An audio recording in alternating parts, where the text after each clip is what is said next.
We're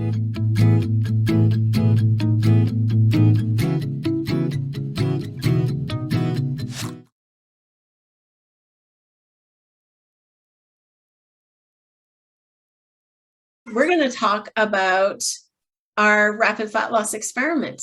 Today's day 2. I know, Tiffany, you did a diary entry today. I haven't read it yet, so maybe you could just recap. Yeah, so I just kind of posted in both the Transformer group and in this group. In the Transformer group are for our active Transformer clients. So if you're not in that group, you can't get into it unless you do the Transformer program. I just wanted to throw that out there real fast as a disclaimer. But I did post it in both groups so that no one was missed. Everyone was able to see it. And I just summarized my day. So day 1, my hunger was pretty bearable. I actually never felt really hungry.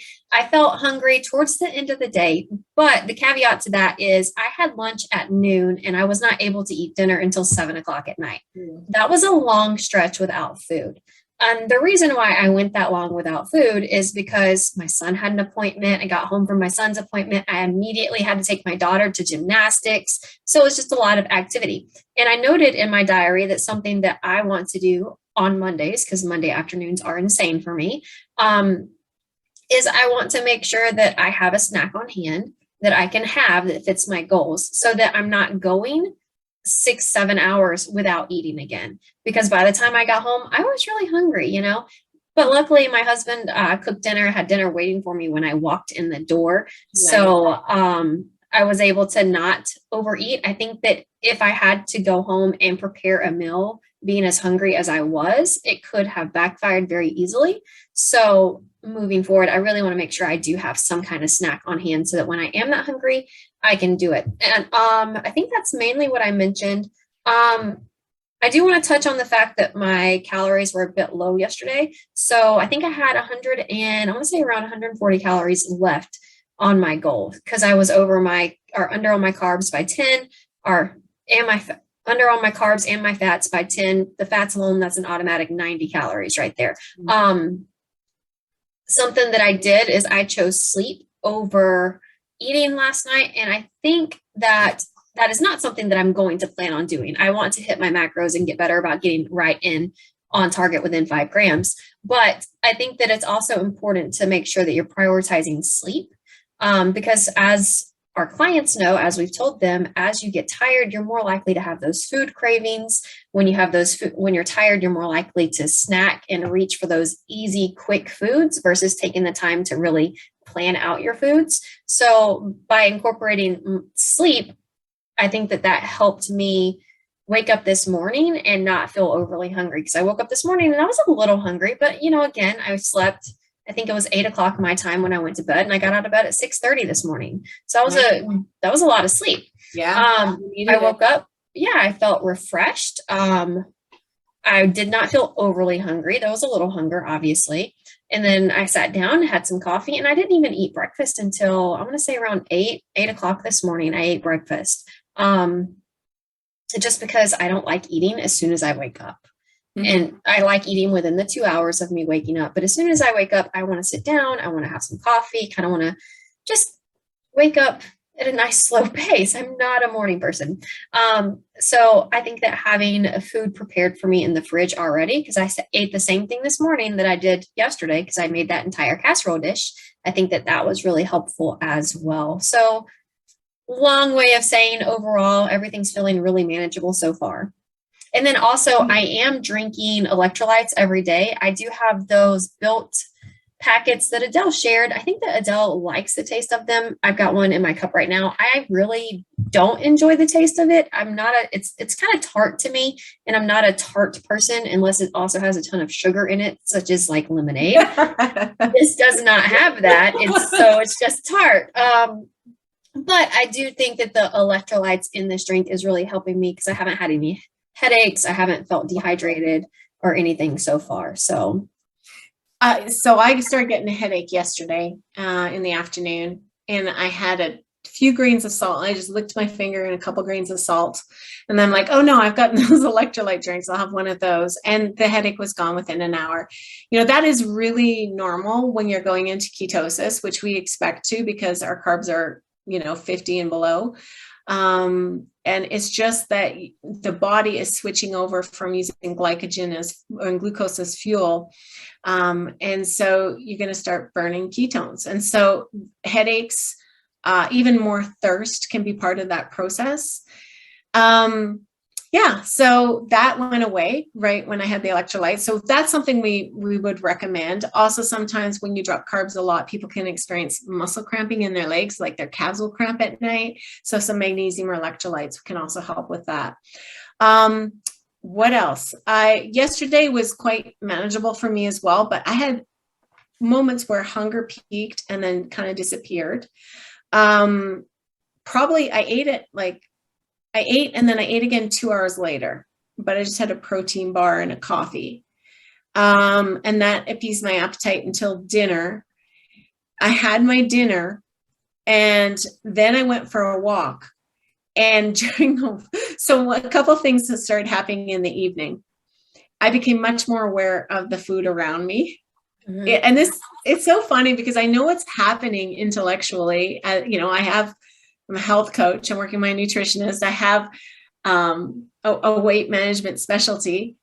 I know what's going on, but I'm still at the mercy of these things that are happening to my body, right? So, there's the intellectual observing it, and then there's the Adele just experiencing some of the suck.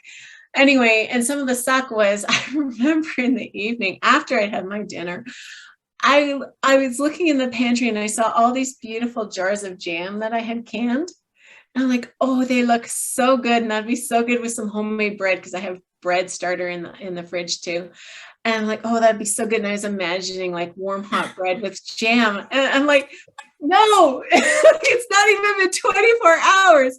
And so I went for a walk and then I noticed a restaurant that's been there forever. I've never noticed it before. My husband said, you're only noticing this because you're on a diet. I'm like, it's true. It's true. That preoccupation with food, it began within 24 hours. It's crazy. So I'm hoping it will fade away because that preoccupation also happened when I was feeling like a spike in hunger too.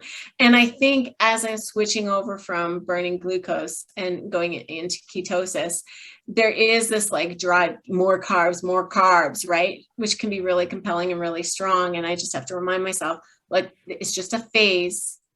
And once I'm over it, I'm going to feel awesome. So just focused on the goal. Focused on the goal and distracting myself and reminding myself that this is all fleeting, and it did flee. It did go because our hunger hormones come up and they come down. Have you ever been so hungry that you're like, if I don't eat something, I could pass out? Yes. And then you get distracted and then you're like completely fine. It's like, what happened to my hunger? It's just fluctuating hormones. So I guess my tip for you today is that if you're dieting, hunger is part of it. Try to use some self-talk, distract yourself. It should pass. If it doesn't pass, you just got to eat more food, but it should pass. Give yourself 20 minutes to an hour. And I will say that at one point yesterday, I did have a little bit of hunger and I was like, it's too soon for me to eat again. It had been like 2 hours and I was like, I don't want to eat again quite yet.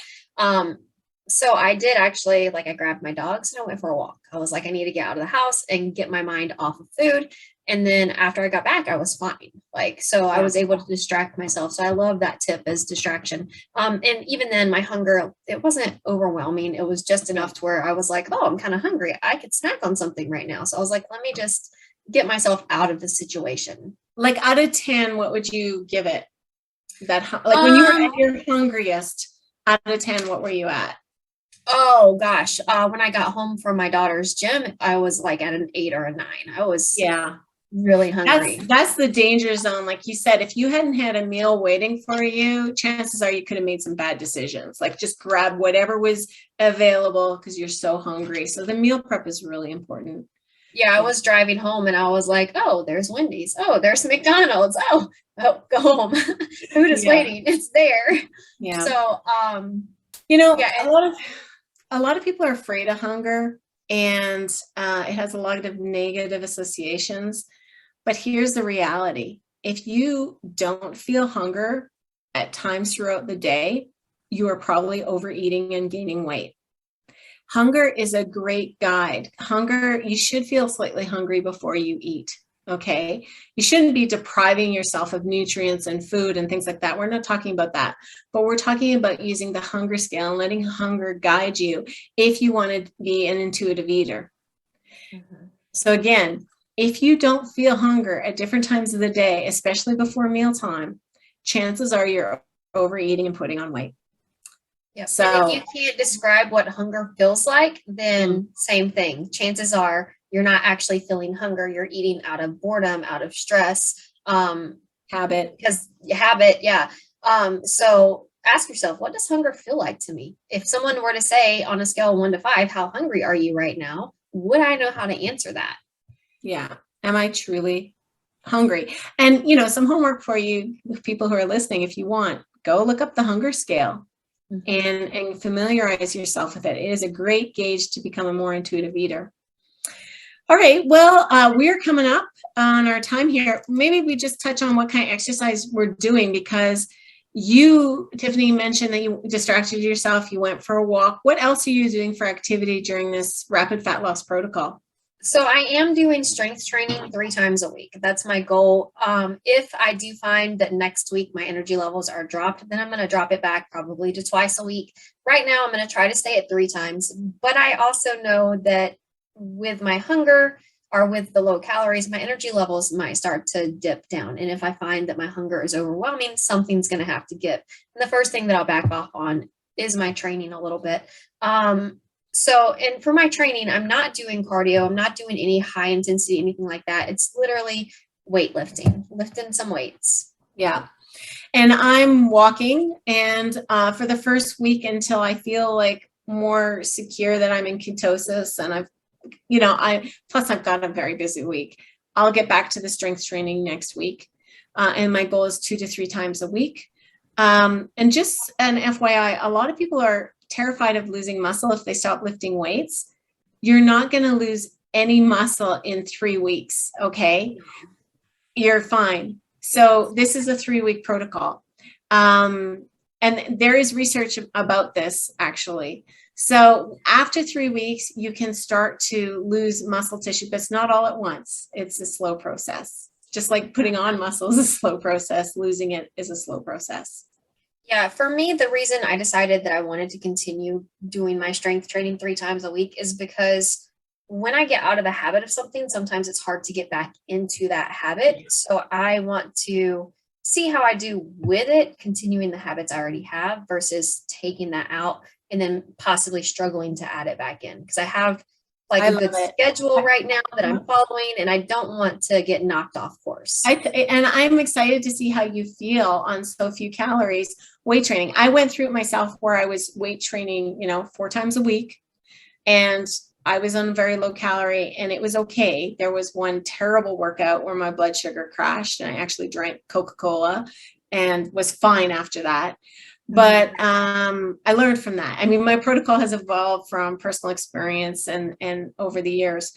So, let me know if you start feeling crappy. There's obviously some things we can do. You know about it. You know about adding 25 grams of fast digesting carbs before your workout or intro workout.